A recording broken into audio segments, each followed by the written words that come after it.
Вы знаете, с чего мне стоило вот эти 2 смертных приговора, которые последние были вынесены? Вы этого не знаете. Когда весь мир на тебя давит и считает, ну, чуть ли не я террорист.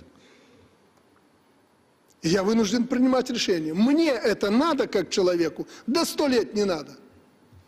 Но я ведь президент. И я должен сделать справедливо, как требует общество. Вы думаете, те, кто выступал против непомилования этих людей, они так думают? Да нет.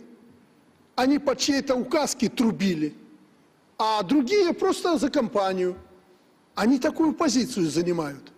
Если ты, гад и негодяй, идешь на дикие преступления, ты должен нести за это ответственность.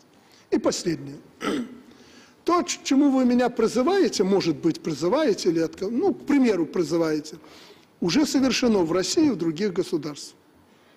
Вы знаете мнение руководства этих стран? Они говорят, вот влезли в дерьмо. Я говорю, так вы отмените же мораторий. Попробуй теперь отмени. Мы не готовы, говорит, к этому. Общество наше к этому не готово. И вообще, сволочь должен отвечать за свои поступки. Со всеми, с кем я не разговаривал, где мораторий наложили на смертную казнь. Так чего мне туда бежать? Но вы абсолютно правы. Может быть, наше общество подошло к тому, чтобы через мораторий или может отменить смертную казнь и так далее. Может быть, подошло. Но тогда примем решение вместе.